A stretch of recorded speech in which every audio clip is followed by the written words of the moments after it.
Olá e bem-vindo ao curso de Escatologia, que é Eventos Futuros. Hoje eu tenho comigo a Priscila, ela é esposa de pastor Nathanael, da Igreja Bíblica no Horário Nova, e ela vai junto conosco, apresentar o nosso aluno de hoje. Esse curso, nós temos em cima da nossa apostila um gráfico de eventos. Ela começa com o período da igreja na esquerda e termina com a eternidade futura na direita, com os detalhes no meio. Esse curso vamos ver esse cronograma. Esse curso vai apresentar a doutrina de escatologia na pressuposição, que é a palavra para colocar aí, na pressuposição. Devemos interpretar a Bíblia de forma literal, conforme a gramática e não de forma alegórica ou figurativa. Mas pastor, o que é interpretar a Bíblia de forma alegórica? Quando a pessoa interpreta alegoricamente, ele diz que representa alguma coisa. Só por exemplo, quando Noé tinha dilúvio, eu creio que Deus mandou ele construir uma arca, e a água subiu e a arca ficou em cima das águas. Mas se eu dizer que a arca não era arca, e sim representa fé. E água não é água e representa problemas. E a fé boiava em cima dos problemas e venceu. Então não era arca nem água, estou interpretando de maneira alegórica. Dizendo que essa não é literalmente uma arca, literalmente chuva, literalmente água, e sim representa outra coisa. Então aqui a gente deve interpretar a Bíblia de forma mais possível, literalmente, como se ele estivesse falando aquele recado para a gente mesmo ler. Exatamente. Para não dificultar um pouco a interpretação da Bíblia. Porque se for alegórico, pode haver vários rumos, alguma coisa. Se a água do tempo de Noé representa problemas, ou talvez representa vitórias. Ou não, representa doença. Se eu posso inventar uma coisa, eu posso chegar com várias interpretações. Então, se for de forma alegórica, eu posso, se eu quiser interpretar a Bíblia do meu jeito, eu posso fazer do jeito que eu quiser, se for alegórico. Algumas pessoas fazem até isso. Isso Existe, porém, na Bíblia, coisas alegóricas. A Bíblia fala de alegoria, mas mesmo com um texto alegórico, devemos interpretar literal desta. Por exemplo, Jesus disse, eu sou o pão da vida. Ele não é trigo, nem uma massa. Você já entende que ele é quê? Que ele é... Não exatamente o pão que a gente come, né? Mas que ele é a nossa comida viva. Então você está interpretando que literalmente ele não é pão, mas ele é alimento. E você pega essa porque você sabe que pão é alimento, então você até está usando uma forma literal da palavra pão, interpretando de maneira figurativa, ele está dizendo que é um alimento. Mas se o pão não era pão, então a figura ia ser maior ainda. Então, de forma alegórica, só em alguns casos, se não encaixar algo literal, como por exemplo isso do pão, né? Que nós temos outra aula total sobre hermenêutica interpretando, mas vamos pegar essa, continuando nossa apostila aqui, dizendo, crendo que o Velho Testamento, tanto como o Novo Testamento, podem falar por si mesmo. Por si mesmo. Eles falam por si mesmo, não é uma coisa diferente. E que devemos interpretar da forma que o autor e o leitor original iriam entender, como Jeremias ia entender, como Isaías ia entender. Entre os grupos que não aceitam uma interpretação literal, que tem pessoas que rejeitam essa ideia, literal natural, dentro do contexto surgem outras visões dessa gráfica, dessa panorâmica que estamos vendo no cima da nossa apostila. Eles chegam, não, então em vez do reino está aqui, o reino em vez eles trocam por causa de outra forma. Interpretação. Então tem outras visões. Então vamos pegar algumas dessas outras visões.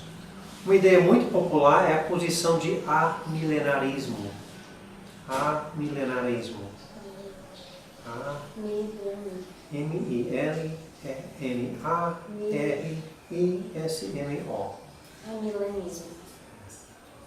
O amilenismo acredita que não haverá um milênio literal. Que não tem milênio. Que não é futuro. As pessoas negam que o retorno de Cristo é literal e rejeitam um reinado literal de 1000 anos aqui na Terra. De acordo com o amilenismo, o reino de Deus está presente, vamos colocar presente na era da igreja hoje. Mas como pode o reino de Cristo estar presente se a Bíblia diz que Cristo vai reinar com cetro de ferro e que ele vai julgar os pecados e ele vai estar presente ali? E a gente não vê hoje esse julgamento na nossa sociedade, a gente vê impunidades, vê roubos e mortes, coisas que não são nem desvendadas muitas vezes. Como pode isso? Então, se a Bíblia diz que Jesus vai reinar com Cetro de ferro, e eu não vejo isso, eu tenho que dizer então que o cetro de ferro é simbólico e representa um cetro de, eu não sei, eu tenho que interpretar alegoricamente para combinar. Então até aí eles também precisam dar alegoria para desfazer o texto. Para dizer que ele não está reinando com... Eles não vão dizer que ele não está reinando com cetro de ferro, eles vão dizer que o cetro de ferro simboliza uma coisa... Um poder que foi dado. Um poder no coração, coisa dessa.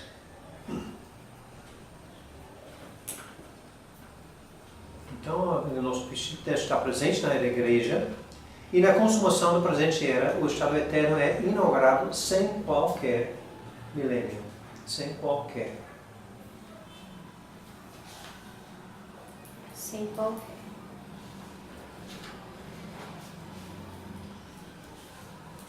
Então, os amilenistas entendem a segunda vinda de Cristo como um único evento.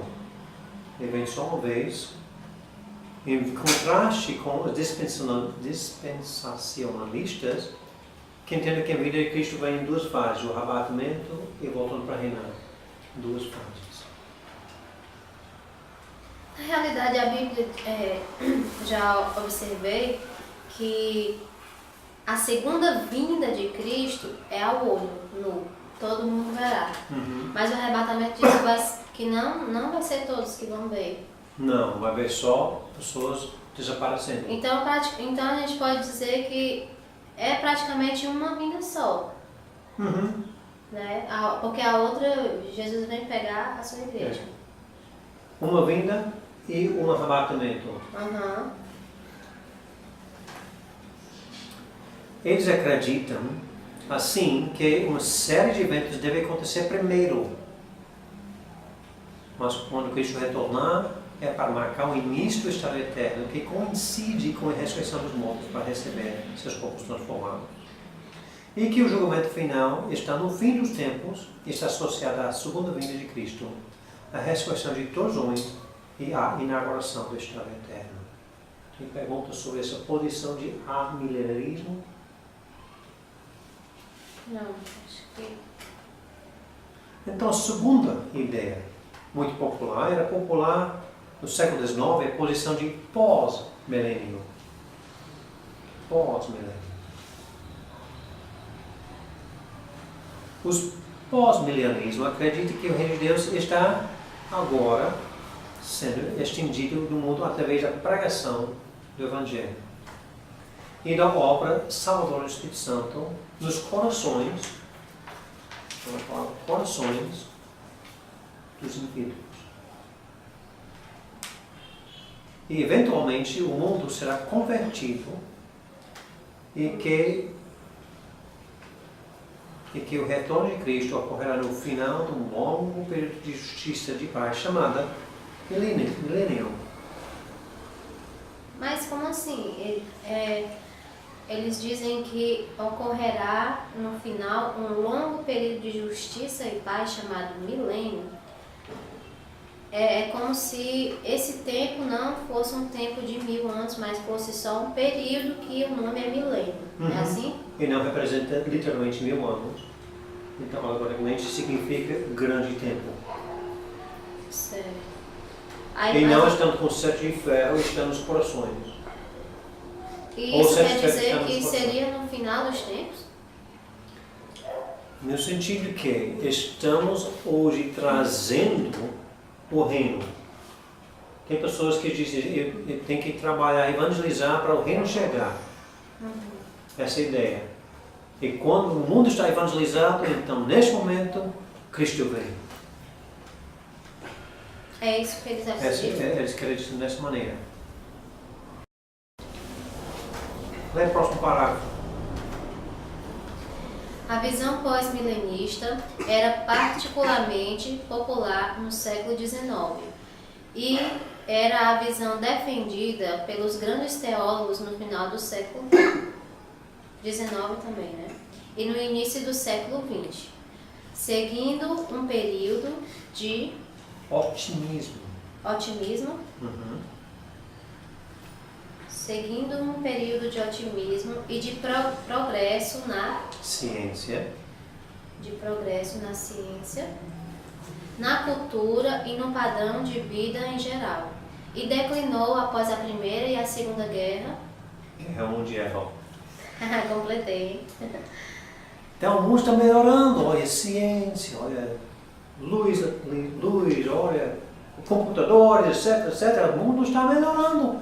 Mas depois da Primeira e Segunda Guerra Mundial, olha, não é tão bom não. Então quer dizer que eles acreditam que o mundo vai, com o progresso da ciência, vai no lugar de ele declinando, ele vai progredindo. Exatamente. Aí vai Estamos chegar trazendo o milênio até que chegue tão bom que Cristo vem para reinar. Que o ser humano vai ser tão bom que Cristo já vem para reinar. Tipo assim. Vamos, o Evangelho está espalhando, mais pessoas estão aceitando Cristo, a ciência está progredindo, a igreja está progredindo. Então o que eu posso ver aqui que tem progresso realmente é a ciência, né? Ciência tem. Nós temos um declínio de Primeira e Segunda Guerra Mundial, e o otimismo aqui, no padrão de vida em geral, para mim, que eu tenho observado hoje em dia, está pior. Não tem melhorado. Por esta perspectiva de pior, as pessoas abandonaram essa posição.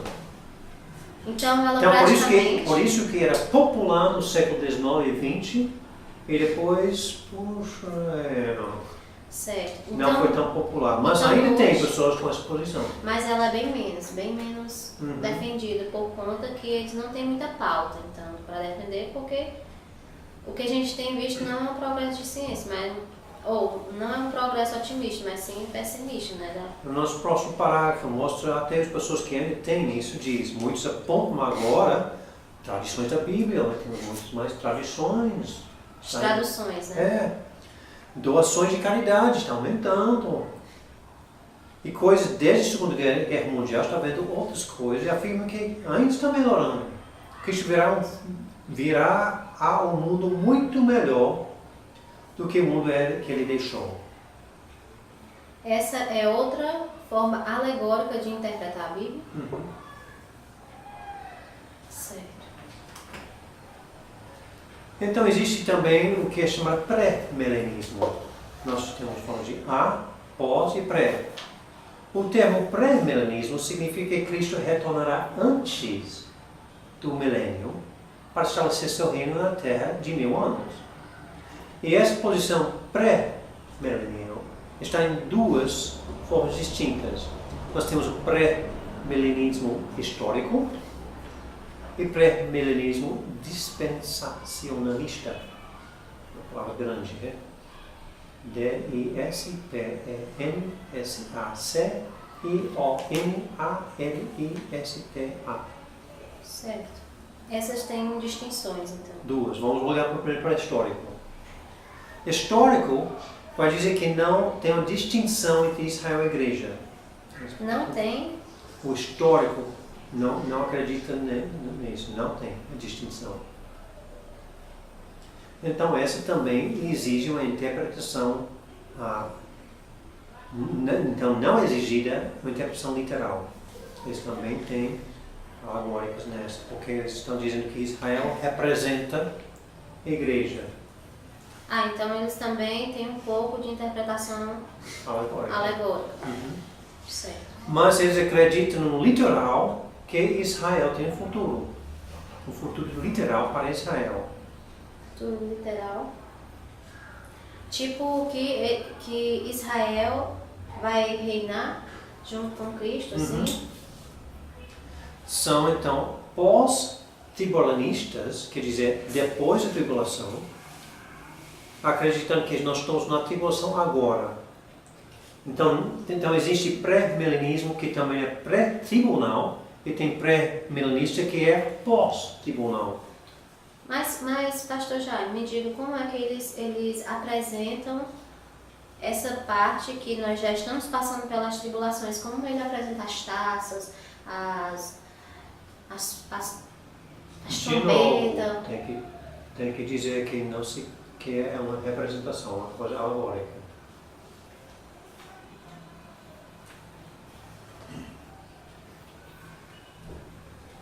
E também acredito que o milênio não é apenas um evento futuro, mas também existe agora.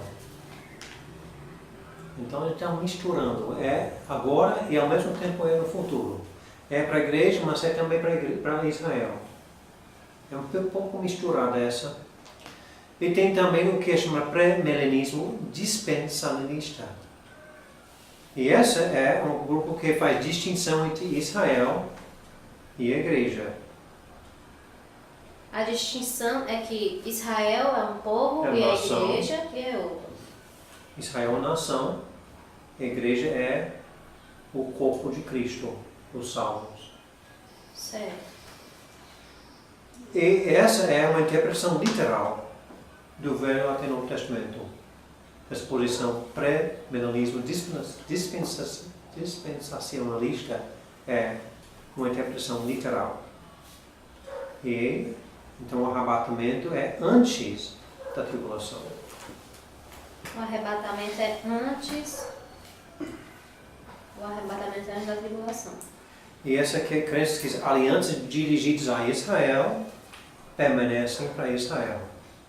Dirigidas a Israel permanecem para Israel.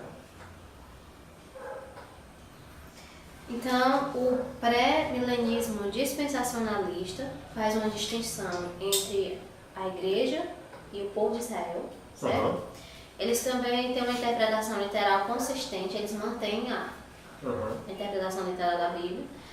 Acreditam que o arrebatamento é antes da tribulação, que Cristo leva a igreja, e a tribulação aonde Israel vai estar. 144 mil que a gente fala, né? E ela é uma crença que atinge as alianças de Israel, permanece. Que é justamente aquelas As alianças do Velho Testamento. Do Velho Testamento que a gente vê aquelas profecias que não foram cumpridas ainda, não é? Correto. E então, a figura que temos em cima da nossa apostila está ilustrando pré-milenismo dispensacionalista.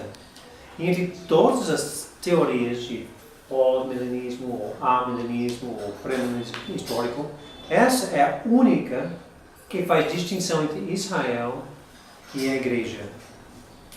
As outras ideias, outras teorias, têm uma pressuposição que a igreja substituiu Israel. E então que todas as promessas dadas a Israel hoje aplicam para a igreja e não mais para Israel. Então, para tal suposição é necessária uma interpretação figurativa, utópica de grandes porções do Velho Testamento. Então, para quem deseja estudar mais sobre razões que temos à exposição, Pero também tem um outro artigo que vocês podem ler sobre isso. Mas eu acho interessante essa ideia, se podemos interpretar de forma alegórica, figurativa. Quem vai dizer que as pessoas, os testemunhos de Apocalipse vão dizer não, aplica mais para a igreja também não, aplica para outra nova identidade que Deus está revelando agora? Ninguém, então. Tem Qualquer segurança? pessoa. Nada. Qualquer pessoa poderia fazer isso. Então, baseado nessa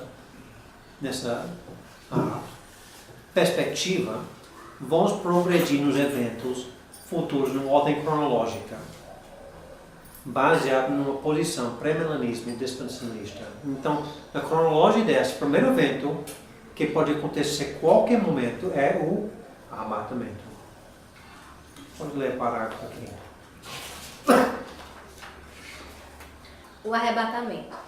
Cremos que o arrebatamento é o evento descrito em 1 Tessalonicenses 4, 13 a 18, no qual Cristo volta para buscar a sua igreja.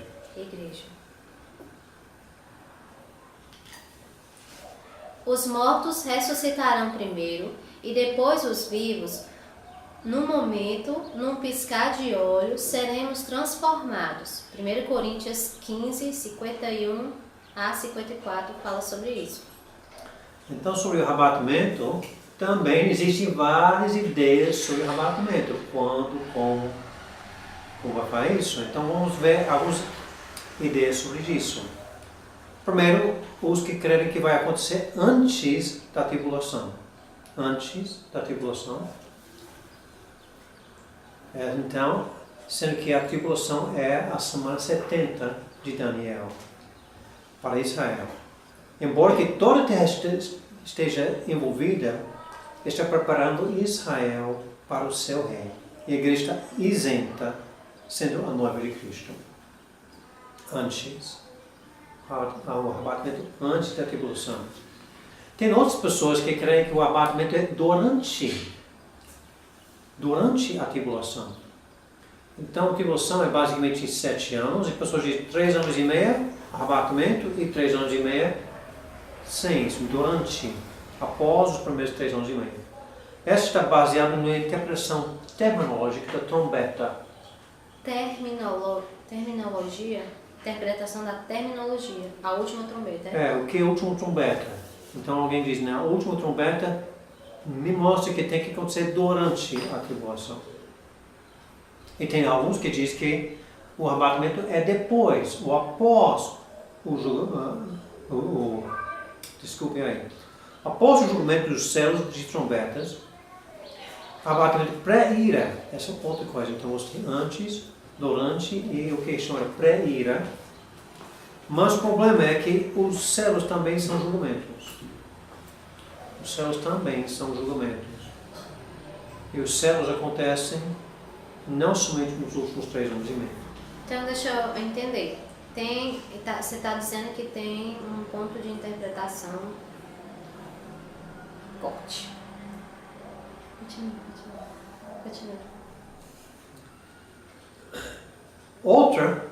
Outra interpretação é no final da tribulação. Essa é um arrebatamento pós-tribulação. Uma interpretação que não faz distinção entre Israel e a igreja, mas no final falta qualquer pessoa para povoar, para entrar no reino. Mas no final? Falta. No final falta. Dessa posição, quem vai entrar no reino? Eles faltam pessoas vivas. Apenas alguns crentes são arrebatados. Essa é chamada de um arrebatamento parcial. Outra interpretação. É difícil essa. Apenas os que vigiaram. Torna-se uma visão protestante purgatório. Essa ideia aqui. Protestante purgatório? Como assim? Que, olha, alguns crentes vão escapar, outros não. Você tem que esperar um tempo seguinte aqui a doutrina de purgatório, a doutrina católica que diz você passa por algumas aflições, depois você chega lá. Por isso que é chamado de protestante do purgatório. Porque, tipo assim, você ainda vai pagar algumas coisas aqui. Você tem que pagar algumas coisinhas, depois você chega lá, Eita. Muito difícil. Essa crença na mensagem da cruz não é suficiente.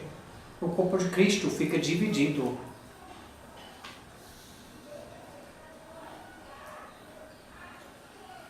Então estamos falando sobre antes, durante, da ira, parcial.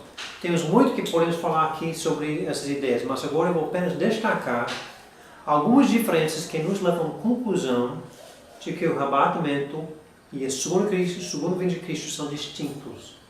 Que nós falamos no início sobre o arrebatamento e a segunda vinda de Cristo são distintos, porque essa divisão vai nos entender uma posição mais pré-tribunal. Certo.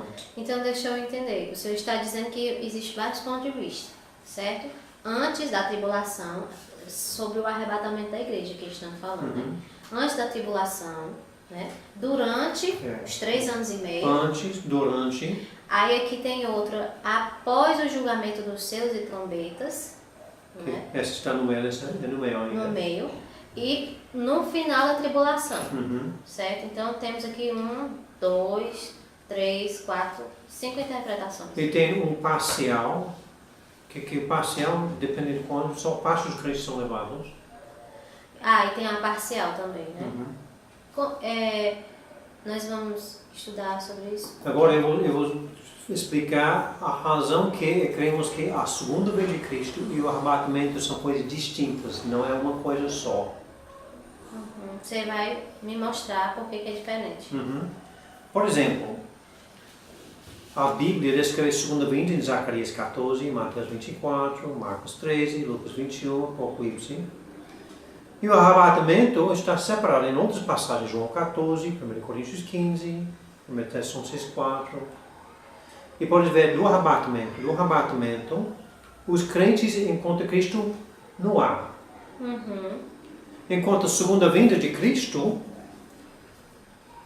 Cristo retornou nas Montes Oliveiras para encontrar crentes na terra.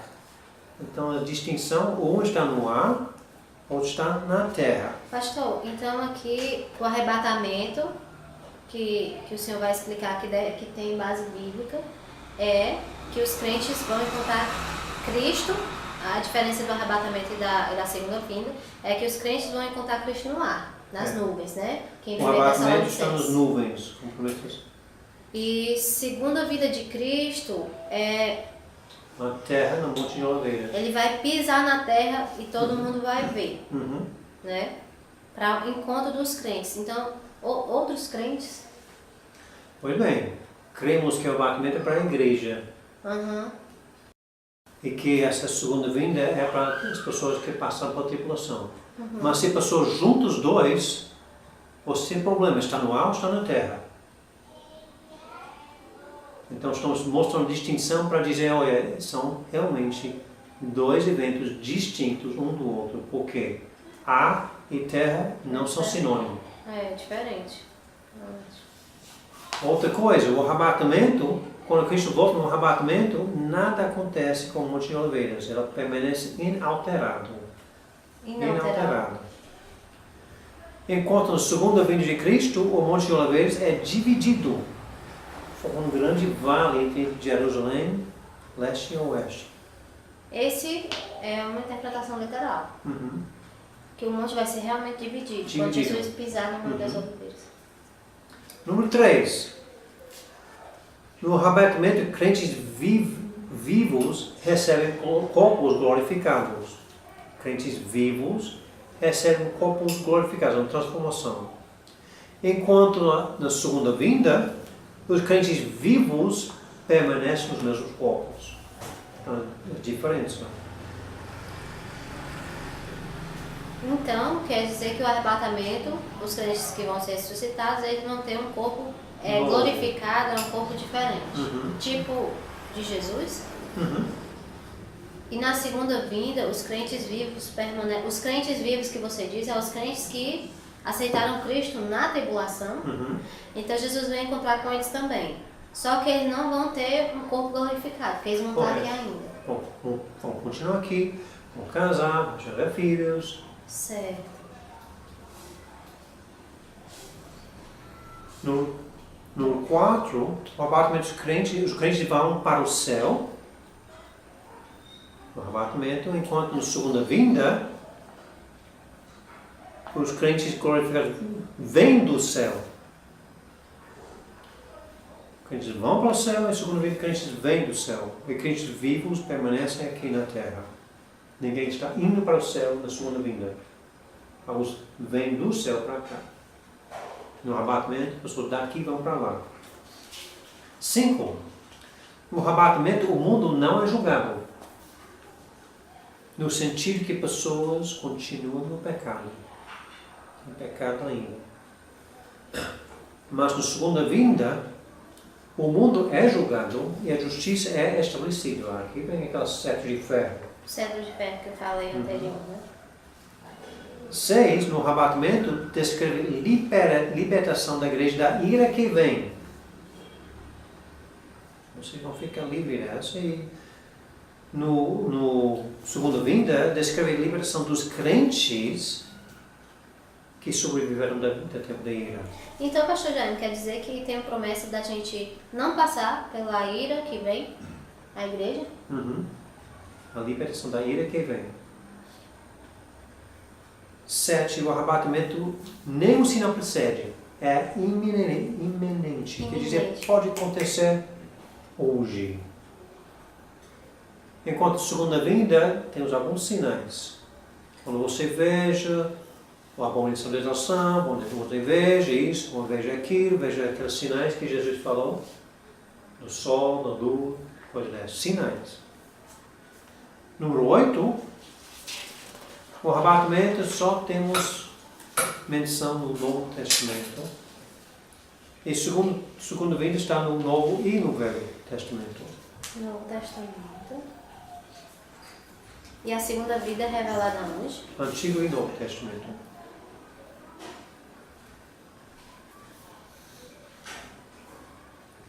Então, a segunda vinda de Cristo já é revelada desde o Antigo Testamento. Né?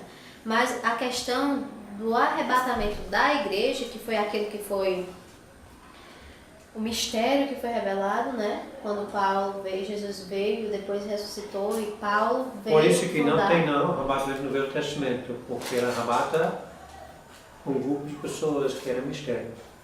E esse mistério não existia no tempo do Antigo. O mistério é da igreja. Que foi aberto, depois que Israel rejeitou a Cristo, foi aberto para os gentios. Então, foi aí que começou o mistério, né? Que somos a igreja, é assim? A igreja foi mistério. E o arrebatamento, já que aplica para a igreja, também foi mistério. Israel não era mistério no Velho Testamento. E a segunda vinda aplica para...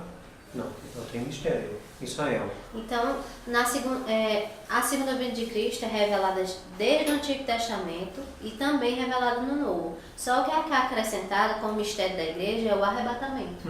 É assim que encaixamos aqui? No 9, o arrebatamento aplica somente para os crentes. Somente os crentes. E a segunda vinda, tanto os salvos quanto os não salvos vão ver Cristo voltar. Tanto aos salvos quanto aos Salvos e não salvos vão ver Cristo. No arrebatamento, Satanás ainda é livre. E na segunda vida, Satanás é amarrado e jogado no abismo. Tem perguntas sobre essas distinções entre o arrebatamento e a segunda vinda de Cristo? Não. Pronto.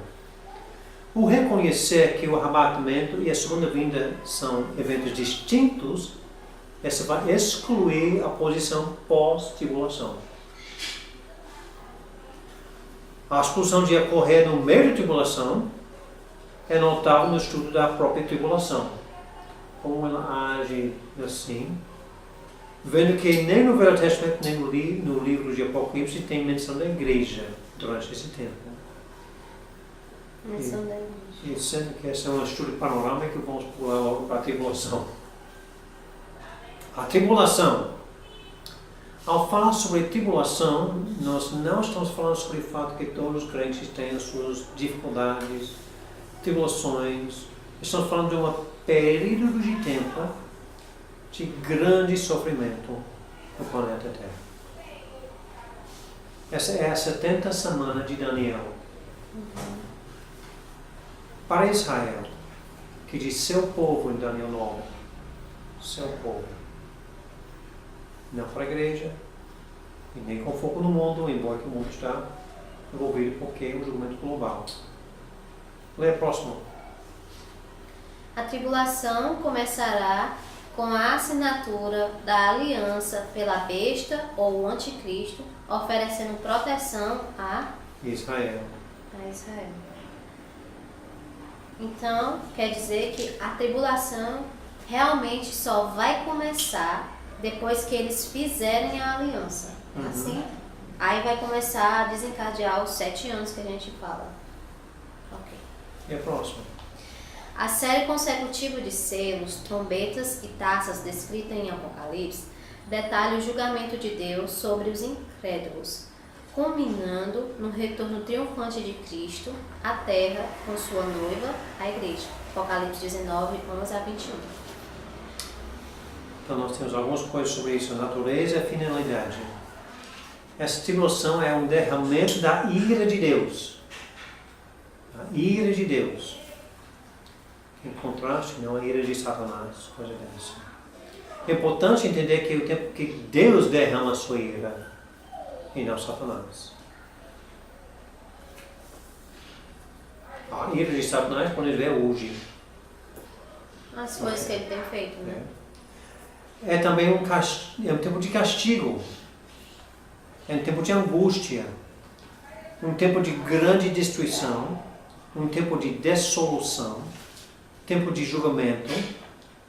E se a igreja é objeto do amor de Cristo, como pode estar presente durante a tribulação? E tem vários versículos no nosso apostila sobre essas coisas. Pastor, mas aqui você está me dizendo que a natureza e a finalidade da tribulação. Então, quer dizer que esse é o tempo da ira de Deus. Deus vai realmente castigar o mundo e Israel, ou só o mundo?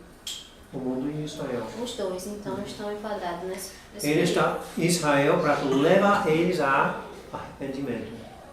Que é o Por isso que tempo, tem 144 mil pessoas testificando durante esse tempo. que é o tempo da grande angústia que em Joel capítulo 1 fala, né? Aquele grande angústia que eles vão ter, aquele período todo.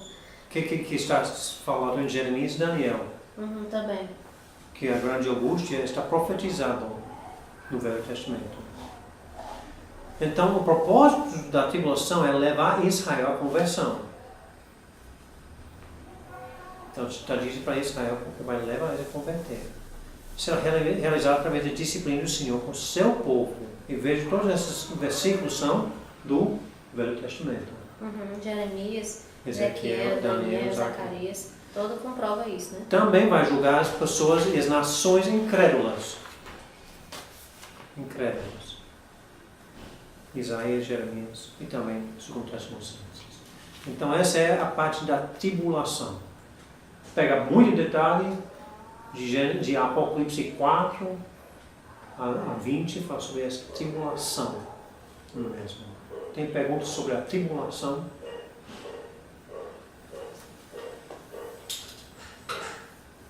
Enquanto a grande tribulação passa aqui na Terra, pronto, vai ser a nossa próxima aula. Tá bom? Então estamos vendo que hoje estamos vendo a ordem de eventos baseado em oposição literal. Então estamos vendo que o próximo evento é o arrebatamento da igreja. E depois isso a grande tribulação. A grande tribulação. Vamos ver os próximos eventos na nossa próxima aula.